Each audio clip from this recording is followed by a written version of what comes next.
और दिल्ली के new friends colony में लालू यादव का बंगला है, जिसे लालू यादव ने सिर्फ 4 लाख रुपए में खरीदा था और अब इसकी कीमत 150 करोड़ रुपए हो चुकी है। तो दिल्ली के न्यू फ्रेंड्स कॉलोनी में बंगला है, जिसमें जो आरोपी है जिसको गिरफ्तार किया गया उनसे ही खरीदा गया था। अमर सिंह ने वहां से एक रिपोर्ट भेजी हमारे संवाददाता ने, देखिए आप भी। मैं इस वक्त न्यू फ्रेंड्स कॉलोनी में हूँ। मकान नंबर 1088 जो विवादों में है।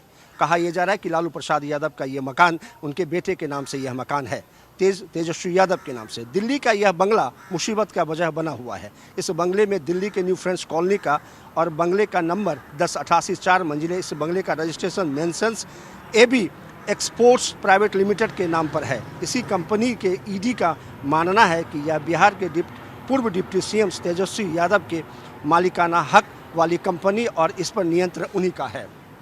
इस बंगले के लिए कहा जा रहा है कि यह केवल 4 लाख रुपए में खरीदे गए, जबकि ईडी का कहना है इस बंगले का इस समय कीमत जो है 150 करोड़ रुपया है।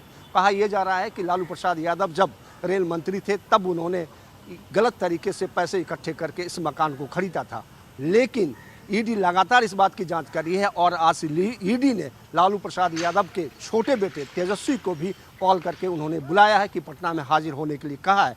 ये मकान उनके परिवार के लिए एक बार फिर से विवादों में बना हुआ है। अब देखना ये होगा, क्योंकि पूरी जानकारी जब तक तेजस्वी नहीं देते हैं तब तक उनके ऊपर ईडी का रेडार जो है फिरता रहेगा और उसको जांच के लिए बुलाता रहेगा। अब एक बार मैं फिर से आप दिखा दूं, ये बड़ा खूबसूरत मकान न्यू फ्रेंड्स कॉलोनी का 1088 एक बार फिर से लालू प्रसाद के परिवार के लिए विवादों का विषय बना हुआ है, मुसीबत का विषय बना हुआ है। देखना ये होगा कि वो कहां तक इससे बच पाते हैं।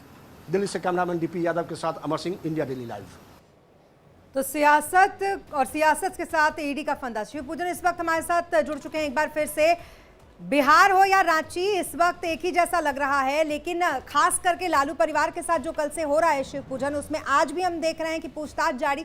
बड़ा गुस्सा है आरजेडी के कार्यकर्ताओं में, उनके नेताओं में इसको लेकर। कैसी स्थिति आप वहां पर देख रहे हैं इस गुस्से की?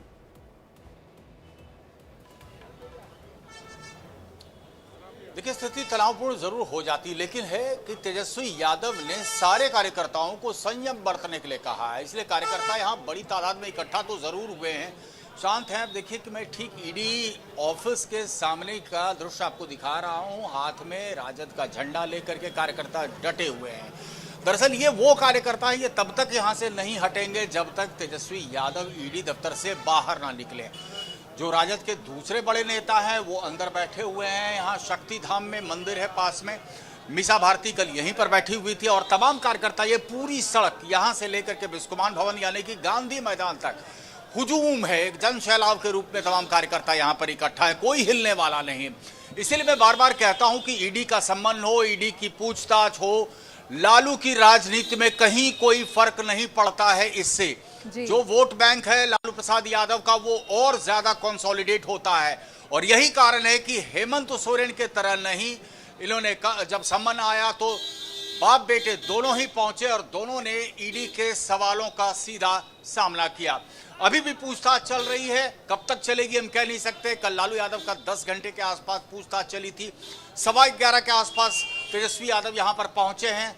तकरीबन 5 घंटे से ज्यादा का वक्त हो चुका है। हमें जानकारी मिली थी कि 60 से ज्यादा इसमें ये लग रही है कि हमने ये देखा कि कल से आज तक जब भी हमने ये देखा कि ईडी का शिकंजा उन पर कस रहा है, उनसे सवाल जवाब जब हो रहे हैं, तो बीजेपी की तरफ से भी प्रतिक्रियाएं आ रही हैं, बहुत सारी बातें उनको लेकर कही जा रही हैं। आरजेडी तो अपना गुस्सा दिखाई रही है, लेकिन जेडीयू बहुत साइलेंट है। क्या इसके पीछे हम मान के चले कि कोई किसी तरीके की केमिस्ट्री है, या किसी तरीके से उनको कहा गया है कि चुप रहिए, शांत रहिए, कोई ज्यादा इसमें जवाब देने की जरूरत नहीं है, या किसी भी तरीके की बात करने की जरूरत नहीं है?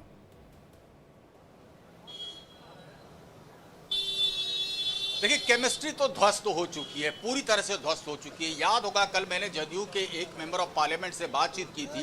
उनका साफ तौर से यह कहना था कि साक्ष्य मौजूद हैं और इनको अगर लगता है कि ये पाक और पवित्र हैं तो सुप्रीम कोर्ट जाएं, हाई कोर्ट जाएं, उनके पास ऑप्शंस है, वो कानून का दरवाजा खटखटाएं।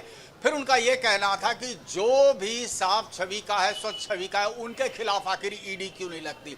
दबी जुबान में ही सही जदयू ने भी बोलना शुरू किया है, लेकिन गौरतलब है कि यह मामला वो मामला है जिसको सार्वजनिक किया था जदयू ने ही, और तमाम इससे जुड़े हुए साक्ष्य सीबीआई को मुहैया कराए थे जदयू के लोगों ने। लेकिन इसे गठबंधन धर्म कर लीजिए कि जदयू उस वक्त हमलावर हुआ करती थी सारी केंद्रीय जांच एजेंसियों पर, और इस वक्त अब जदयू ने अपना रुख बदल लिया है। जदयू का कहना है कि गलती की है तो भुगतना तो पड़ेगा।